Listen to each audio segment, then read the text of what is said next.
You have any idea how far we are from the nearest payphone? We were just attacked, Derry! And you don't even want to find out why? No!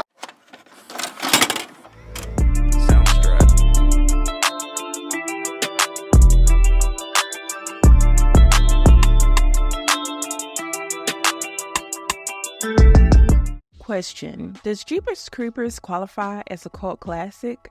I would assume so. It's a classic that probably every millennial has seen.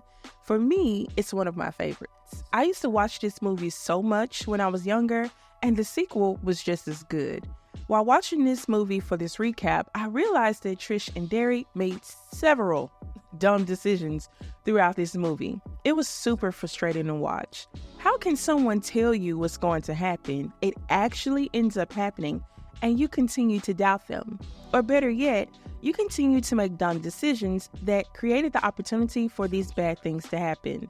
I just don't understand. But while watching this movie, I noticed some things, and you know I have my thoughts. But before we get to that, it's time to recap. So let's get into it.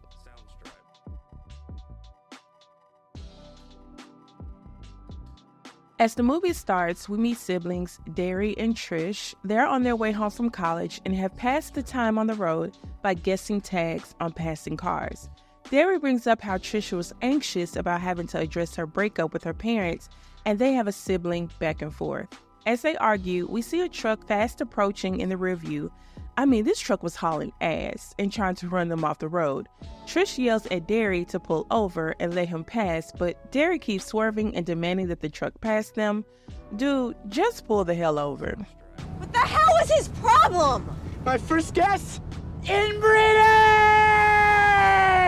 After the truck finally passes, they see the tags, but don't try to figure them out just yet, cause poor little Tink Tinks was stressed. This altercation sparks a memory for Trish. She brings up two missing teens, Kenny and Darla, who graduated in '78. Apparently, they went missing while on a road trip, and legend was that Darla's head was missing. Trish even brings up a thought she's had since hearing this story of their deaths. I used to think this was the highway I would die on. Later, after stopping for a bathroom break, Trish and Derry get back on the road. They see the same truck from earlier at a random church. It appeared that the driver was dumping a body down a hole. As they drive by, the driver stops what he's doing and stares at them. Something down that pipe.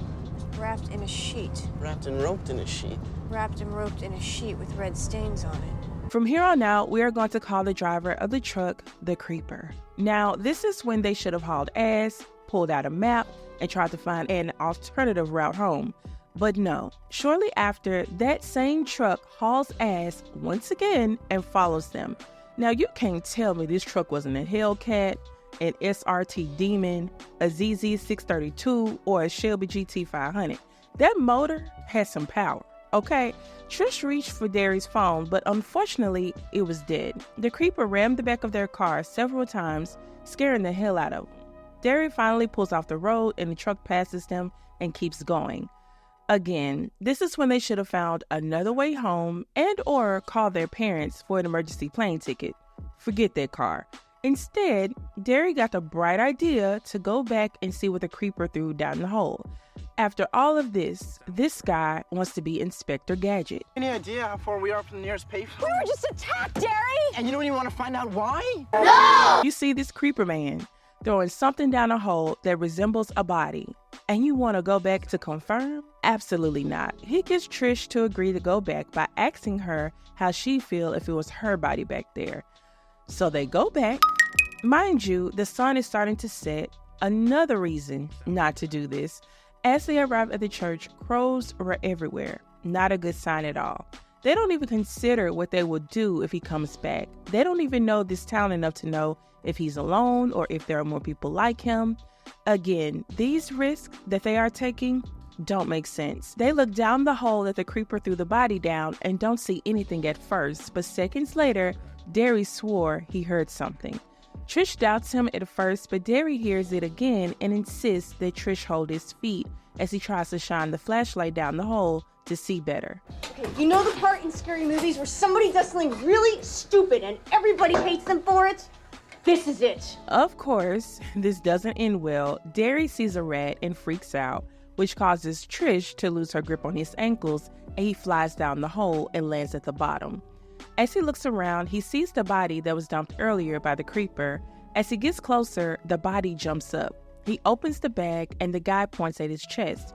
His chest was cut open and sewn back together. He tries to speak to Derry, and it sounds like he tried to say hide, but he died before Derry could confirm what he said. So now, Derry wants out the hole. We gotta get out of here. Derry tells Trish to get help, and if she sees the creeper returning, to come back and yell down the hole. The sun is still setting at this point. Derry continues to explore. He finds some old equipment, some mystery liquids, and while tying his shoe, some liquid splashes on it. He looks up to find the ceiling and walls covered with bodies. Meanwhile, Trish is sitting at the edge of the road, waiting for any car to pass by. They didn't think through this at all. As Derry continues to explore, he finds the bodies of Kenny and Darla, the missing couple mentioned earlier. It's confirmed to be them by the class ring that was on one of their fingers. Darla's head wasn't still missing though. It was sewn back on. Nasty work. And seeing this was all the motivation Derry needed to find his own way out of the hole, scaring the hell out of Trish in the process. At this point, Derry is traumatized. He doesn't say much and looks to be in a daze. He demands they go to the nearest police station. I can't believe they decided to do a side mission in the middle of nowhere, knowing they were already low on gas. That's so wild to me. Derry tells Trish about Darla and Kenny on their way to the gas station. They finally find a diner and gas station to stop at. As they head into the diner, they see the creeper heading back to the church, so they run into the diner to ask for help. Child, these people just stare at them like they didn't comprehend the words help or call the police. Trish pushes Derry to hold himself together so that he can relay what he saw to the cops. Derry is terrified. He's gonna get back to that church, and he's gonna know that we were there. The phone rings and they hesitate to answer. When they finally do, some lady calls them by their first names. Clearly, she's psychic. She mentions Derry finding its house of pain, his tattoo on his stomach, and she also mentions seeing him in a room full of cats. She also warns that it, the creeper, has his scent, and now it won't stop until Derry is dead. She also mentions a song that Derry needs to be aware of, Jeepers Creepers. If and when they hear this song, they should run. Now, after she said all of this and confirmed things that she couldn't have possibly known, they doubt her and call her crazy. Me, personally, you got one time to tell me somebody's after me. My ass is gone. Forget telling the cops. I'm flying out of whatever city, town I'm in. The cops finally arrive and question Derry. They don't believe him, and even Trish starts to doubt Derry and what he'd seen. The cops come to question him again about what he saw. They were more concerned about Derry uncovering something big and bringing negative attention to the town instead of uncovering the truth. They are interrupted by one of their waitresses. Apparently, the creeper had come back and snooped through their car. When they get to the car, their clothes are everywhere. The creeper has sniffed his clothes and now had his scent, just as the lady predicted.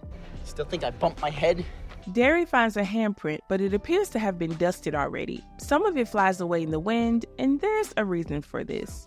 We'll find out in just a little bit.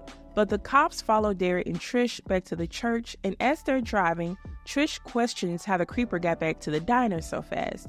Meanwhile, as the cops drive behind them, they are informed through radio that the church is on fire. Derry and Trish try to find a radio station to listen to. They hear the song that the lady warned them about on the radio. The cops also learn the fingerprints they attempted to dust were actually human remains. Just as they're told this, they feel and hear a heavy thump on their squad car. In the rearview of Trish and Derry's car, we see the creeper on top of the roof of the squad car. It's confirmed here that the creeper can fly, and that's how he got to the diner so fast. After the creeper attacks the cops and damn near causes them to crash into Trish and Derry, Trish gets the bright idea to check on the cops. Now, at this point, if the cops aren't even safe, it's time to get the hell out of Dodge. But no, she stares for seconds too long and finally gets an up-close view of the creeper and the dead cops.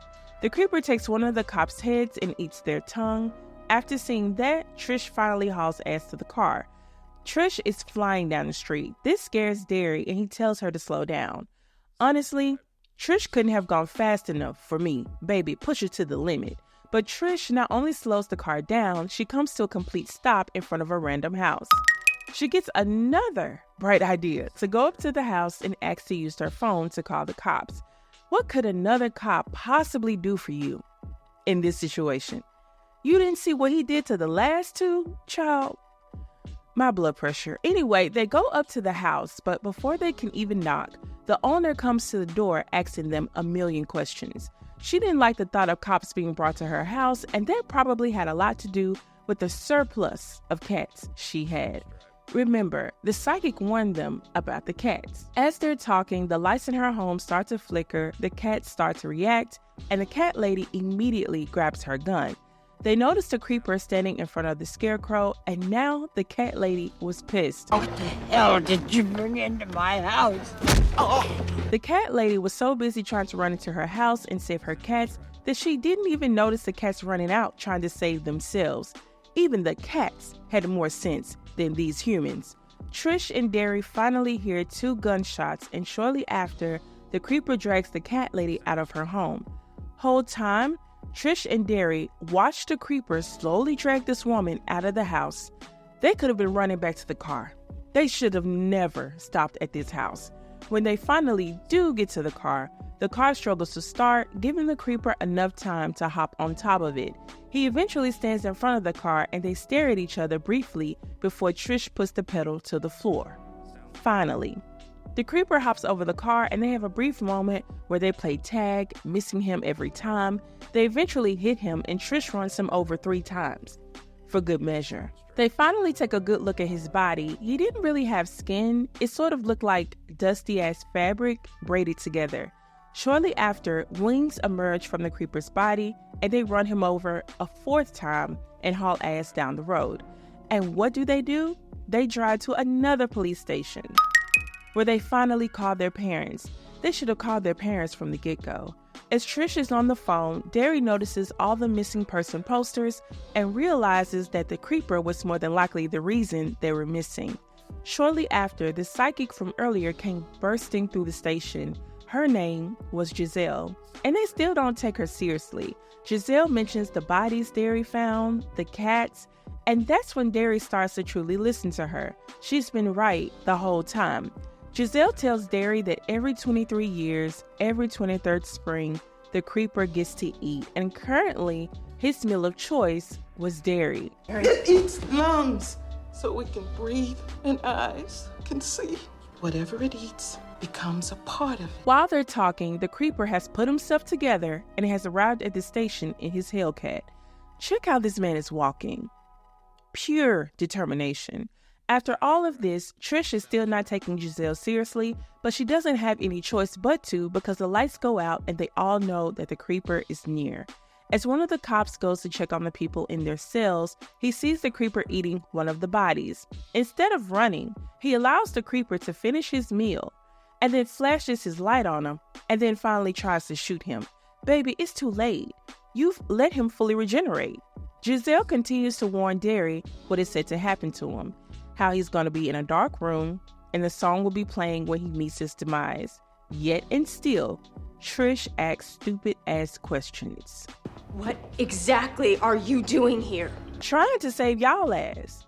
Child, as the cops go down to fight the creeper, Giselle tries to get them out of the station. She unknowingly brings them to a dead end, and now that all of this is happening, Trish wants the lady to give them answers. There's no other way except the front.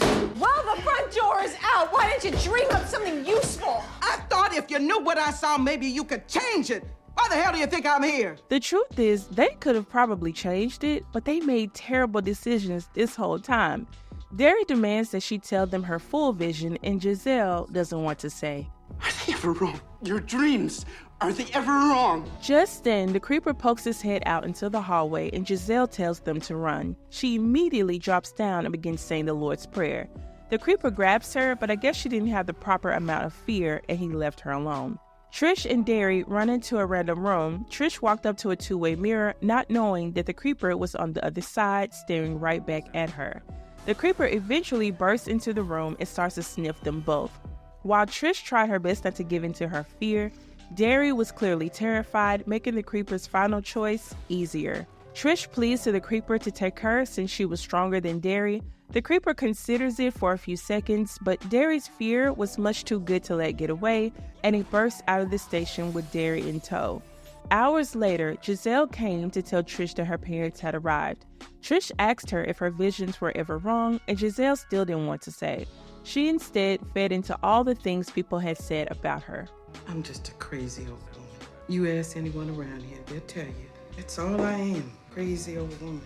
I mean, y'all didn't even believe her at first, even after she gave y'all hella reasons to, so it is what it is. For the final scene, we go to an abandoned factory where we hear Derry screaming.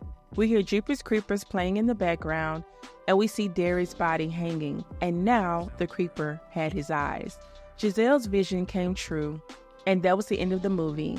And here are my final thoughts. Like I said before, this movie was inspired by a true case featured on Unsolved Mysteries. Back in 1990, two siblings were driving down a road in Michigan and saw Dennis Depew dumping his wife's body behind an abandoned schoolhouse. While Depew wasn't a supernatural monster like the creeper, he did follow the siblings for miles and tried to run them off the road. Depew was eventually caught and he later unalived himself. And this picture of him and his wife kinda gives me the creeps. Anyway, Trish and Derry made so many bad decisions throughout this entire movie, starting with them deciding to go back to the church to confirm if the creeper dumped the body. The fact that the creeper damn near ran y'all off the road, not once, but twice, and that didn't scare y'all enough to go straight home. Instead, y'all wanted to investigate in a town where you know no one. You don't know what this person is capable of, their habits, how far they are going, when they'll come back. The sun is setting and your gas tank is on E, yet and still y'all wanted to confirm if what looked like a body was an actual body. Insane. Second, not going straight home after confirming that there were multiple dead bodies down in the hole, or at least calling your parents after to inform them of what you just saw.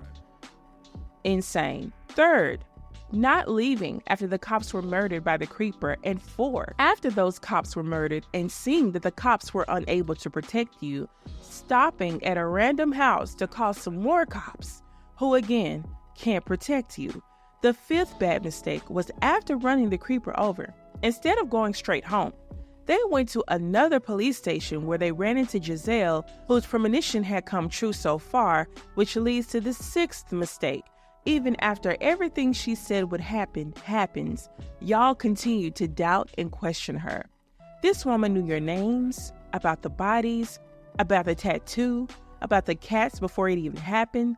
She even knew how one of you would die, and y'all didn't trust her word until the creeper showed up to the precinct, and then had the nerve to get mad because she couldn't find a way out the station.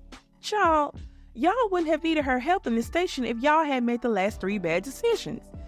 And I have a question. Was it originally meant for Trish to die, and he changed due to Derry being more traumatized and fearful? I want to know what you guys think. Let me know in the comments below.